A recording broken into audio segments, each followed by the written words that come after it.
বিসমিল্লাহ।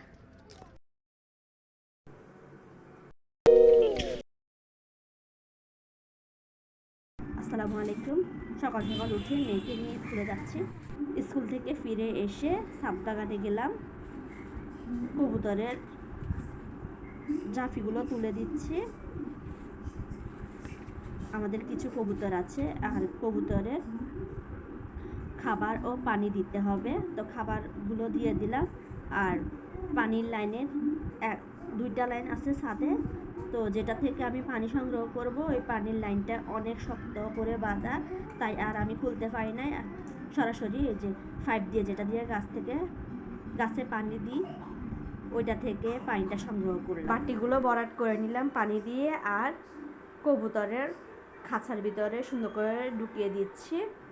আজ আমার হাজব্যান্ড বাসায় নেই, সে তার কাজে বেরিয়ে গেছে সকাল সকাল, তাই আর সে কাজগুলো করতে পারেনি, নইলে অন্য সময় সে করে থাকে এগুলো। আমাদের কবুতর আর কবুতরের ব্লগগুলি তার চ্যানেলে সে দেয়, তাই আমি আর দেখালাম না, মাত্র কয়েকটা দিলাম আর কি।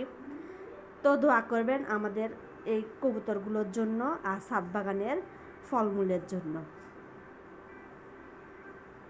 দেখুন মাশাআল্লাহ, আমার কাছে কিন্তু কবুতর অনেক ভালোই লাগে। কবুতরকে খাবার দেওয়ার পর দেখুন একটু গাছগুলোর সাথেও পরিচয় করি। অনেক দিন ধরে ছাদ বাগানে খুব একটা সময় দিতে পারিনি, আজ এক উসিলে এসেছি ছাদ বাগানে। আমার কাছে জবা ফুলগুলি কিন্তু খুব ভালো লেগেছে। তো যেভাবে করে ফুটে আছে বৃষ্টির দিনে, কিন্তু জবা ফুল খুব ভালোই ফুটে, এক একটার সৌন্দর্য এক এক রকম। তা আমার কিন্তু খুব ভালোই লেগেছে। এছাড়া লেবু, চায়না কমলা, বেগুন, কামরাঙ্গা, তারপর নাগামরিচ কয়েকটা ধরেছিল, তো আমি আর কিছু সংগ্রহ করলাম না। আর এখানে মাধবীলতা ফুল ধরেছে। জবা ফুলগুলো আমার কাছে জাস্ট অনেক সুন্দর লেগেছে। আর কিছু লজ্জাবতীর গাছও হয়েছে ছাদ বাগানে।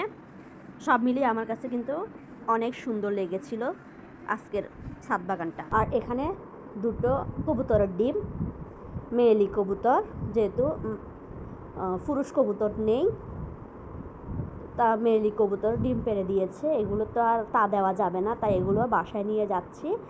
একটি কবুতর ঠোকর দিয়ে নষ্ট করে ফেলেছে, সামান্য একটুখানি ফেটে গেছে, আরেকটা ভালো আছে, তো সিদ্ধ করে দিলে বাচ্চারা খেয়ে ফেলবে।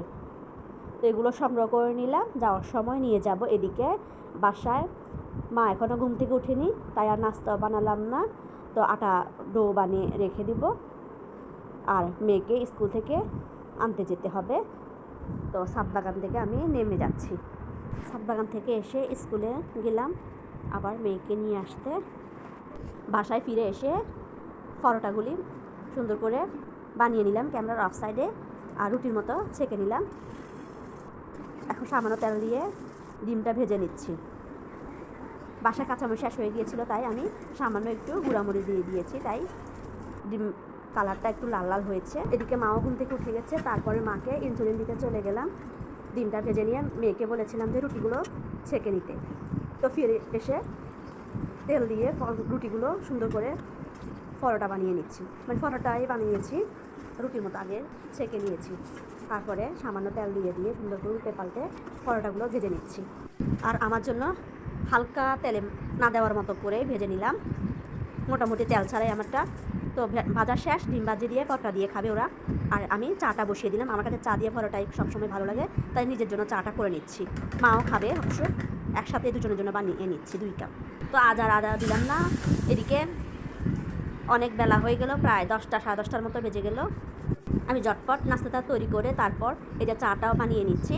আমি চা পাতা আর চিনিটা আগে দিয়ে দিয়েছিলাম, তারপরে দুধটা লিকুইড করে দিয়ে দিয়েছি। বলকটা ওঠার পর নামিয়ে নিচ্ছি। এক পাশে চারপাশ মুছিয়ে নিলাম, যে তেলের ছিটে ফোটা পড়েছে পরোটা বানানোর সময়, সেগুলো সাথে সাথে মুছার ফলে এগুলো সুন্দর করে উঠেও গেল। ভেজা অবস্থায় সবসময় আমি চেষ্টা করি এগুলো সুন্দর করে পরিষ্কার করে রাখার।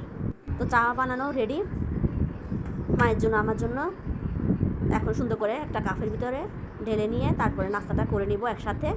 মা এর ভিতরে ওষুধও খেয়ে নিয়েছেন, আর ইনসুলিন তো মেরে দিয়েছি যেহেতু ডায়াবেটিস রুগী। চাটা বানানো শেষ, কাপে সুন্দর করে দেখুন কালারটা চায়ের কতটা সুন্দর এসেছে। এভাবে করে চা বানিয়ে দেখুন একবার, খেতে কিন্তু দারুণ লাগে।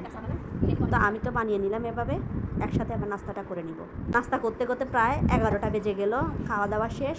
তারপরে ওই যে স্কুলে যাওয়ার সময় ভাত রান্না করে ফেলেছিলাম আর ডালটা বসিয়ে দিয়ে গেছিলাম, আর আসার পর ডালটা বাগারে দিয়ে নামিয়ে নিলাম চুলা থেকে। তারপর কাটাকুটি পর্ব শেষ করলাম, পেঁয়াজ রসুন কাঁচামরিচ কড়াইতে দিয়ে দিলাম, সয়াবিন তেল, সামান্য একটুখানি লবণও দিয়ে দিলাম।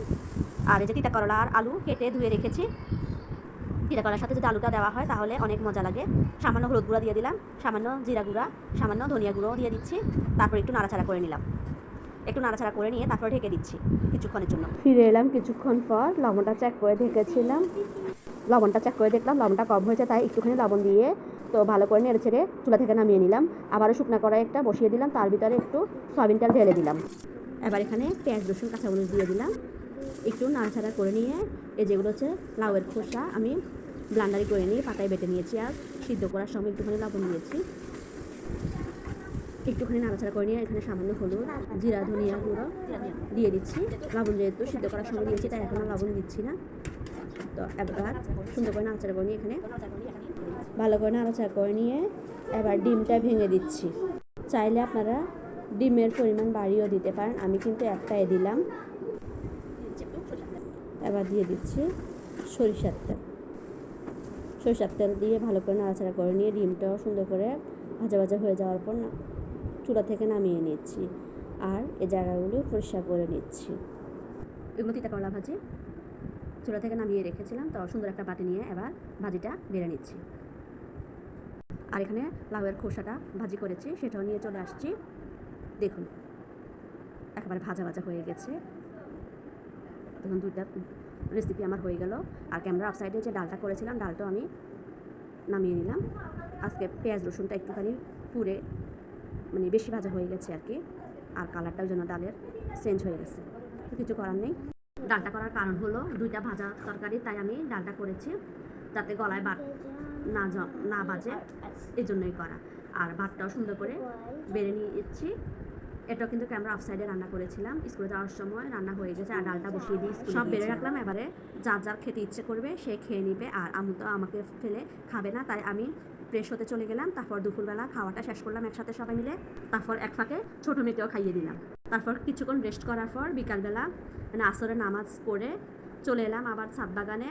তো ছাদ বাগানে গাছে পানি দিতে হবে, কবুতরে ঝাঁপি ফেলতে হবে এই আর কি। আর দেখুন আমার ছোটো মেয়ে ফুল ছিঁড়েছে, তার ফুল ছেঁড়া যেন একটা নেশায় দাঁড়িয়েছে। সে ছাদ বাগানে উঠলে সে ফুলগুলো ছিঁড়বে। তো বলতেছে আম খাবে, তো আম কোথায় পাবো, সে সব ফলকে আম বলে থাকে। তো ওকে একটা পেয়ারা ছিঁড়ে দিলাম, ভালো করে পরিষ্কার করে ধুয়ে দিলাম। যেহেতু একটা কল নষ্ট হয়ে আছে, তো আরেকটা কলে সুন্দর করে পানি ছেড়ে আমি ধুয়ে দিলাম। এই লাইন দিয়ে আমরা গাছে পানি দিই, এই পাইপটা দেখুন কতটা লম্বা, সাপের মতো। সুন্দর করে ধুয়ে ওকে দিয়ে দিলাম। তো পেয়ারা পেয়ে সে কিন্তু অনেক খুশি। আমার পাট গাছগুলি কতটুকু বড় হয়েছে দেখুন, মাশাআল্লাহ। একবেলা অবশ্য আমরা খেয়েও ফেলেছি, আপনাদের সাথে অবশ্য শেয়ার করা হয়নি। দেখুন এই যে সবগুলা, পানিটা দিয়ে দিচ্ছি। সকালবেলা মানে ভোরবেলা বৃষ্টি হয়েছিল, কিন্তু এরপরে তো আর কোনো বৃষ্টি হয়নি, তাই এই যে আমরা নিয়ে খেয়ে ফেলেছি একবেলা। অনেক মজা হয়েছিল, ফ্রেশ শাক খেতে কিন্তু দারুণ হয়েছিল। আজ মেয়ের কোচিং ছিল, তো নিয়ে যাই নাই আজকে। আসুন ঢেঁড়স গাছগুলো দেখাই। আমার ঢেঁড়স গাছ দেখছেন মাশাআল্লাহ কতটুকু বড় হয়েছে। আগাছা আবার ভর্তি হয়ে গেছে, পরিষ্কার করছি আবার। এই যে বৃষ্টি বাদল দিনে এই যে ঢেঁড়স গাছ দেখুন আবার এই যে কতটুকু বড় হয়েছে মাশাআল্লাহ। এই যে ঢেঁড়সের এই যে ফুল নাকি কি কাটা গজাবে নাকি ঢেঁড়স করতেছে আল্লাহ জানে। তো ছাদ বাগানে অনেকক্ষণ ধরে আমরা সময় কাটাবো। আজ এ পর্যন্তই, ছাদ বাগান দেখতে দেখতে বিদায় নিচ্ছি। সবাই ভালো থাকুন, সুস্থ থাকুন। এ পর্যন্ত আবারও ফিরে আসবো অন্য কোনো ভিডিও নিয়ে। আল্লাহ হাফেজ, আসসালামু আলাইকুম, ধন্যবাদ।